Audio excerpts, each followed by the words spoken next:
Welcome. This is Melinda Barlow, CZT, Certified Zen Tangle Teacher, and today's lesson is Ing by Molly Hollibaugh. And Ing is got a lot of fun ways to do it. Here you see Ing going right up here, and I've done a little what I would call crescent moon variation, crescent moon on each side of it. This is also Ing with paradox done on the inside of it. And here's just a simple Ing, and you're going to be surprised how fun Ing is to do. And I am going to do Ing on a bookmark today because I like the linear way of Ing, and so I'm going to do it like so you can see a lot like this bookmark here. So we're going to start Ing, and Ing is just started with a zigzag, and it can be all different sizes of zigzag. It doesn't have to be equal. They can be various sizes because the larger you make the zigzag on Ing, the better I think the results will be for you. If you try little tiny zigzags, you end up with a tiny one. So when you first start Ing, do a large zigzag. And then we're going to start at the very top of the zigzag, and I'm going to take I'm going to draw a line right to the center of that other line. Then come over here to this one and draw a line down to the center. And we're just going to repeat that process. That's the Zen Tangle way. It is repetitive pattern drawing. So what I've done is I did a zigzag, then I repeated what I did. I just did a line down, and so now we have all these triangles, but we're not going to stop there. We're going to come back, and the last one, and we're going to go back up halfway. And here, always going to about midpoint of the line in front.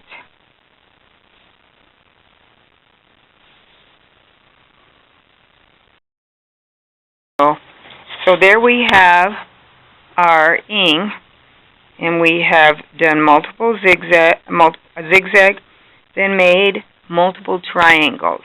So you can see now, you can go in, and this is my favorite, to go in and just echo that shape.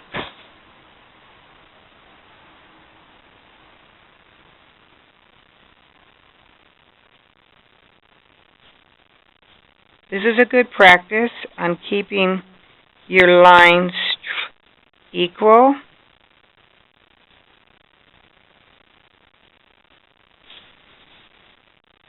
Anytime you echo, you can practice keeping, those lines the same distance.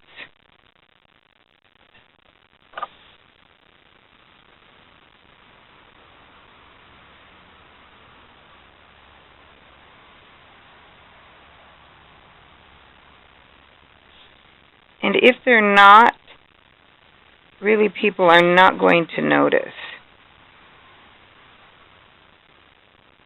Just like I had a pen that didn't write very good there, it kind of skipped. I don't think anyone's going to notice when I finish my completed tangle. So there we have Ing. It's completed. That's Ing. So you can fill in your boxes like I did here with, I just did a little graphite and filled in. I can add another tangle to the outside like I did on this one. I had two Ings together. The triangles were very small, and I did a little crescent moon variation. I always like, if I've done a very angular tangle, I want to add something to it, I think, what can I add to it that would have more rounded? And one that might be fun with this one would be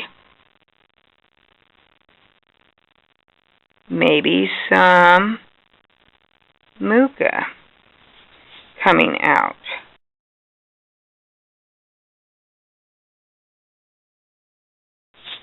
Because you can get a nice contrast with curvy and straight. And you can use your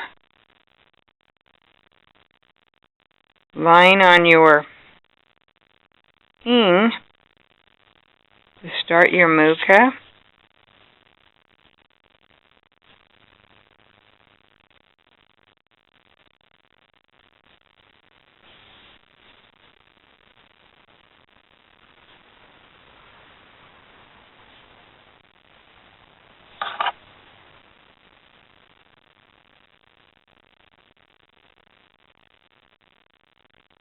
You can see how Muka is, that's a great curvy one. I could also go back in here, in between my Mukas, and just add circles to fill in some of that space.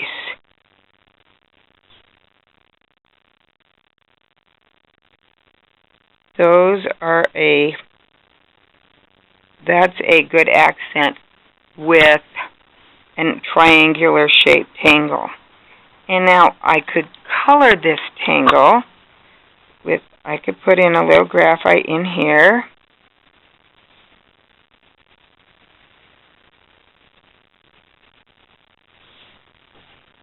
See, blend it out. Blending that graphite darkens it up. So you want to smooth that out with your shading stump. That darkens it and gets rid of those pencil lines that you might not like.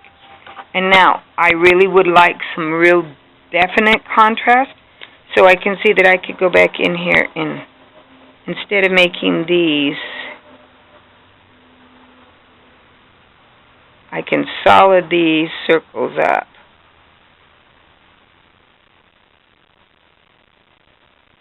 And that's going to give me that contrast that this tangle needs. So, there's the beginnings of a great bookmark or tangle with ing, Muka, and some little circles that are filled in. Hope you enjoyed this tutorial or this lesson. If you haven't subscribed to the channel, please do so. If you feel inclined to support this channel, it's greatly appreciated. And thanks for watching.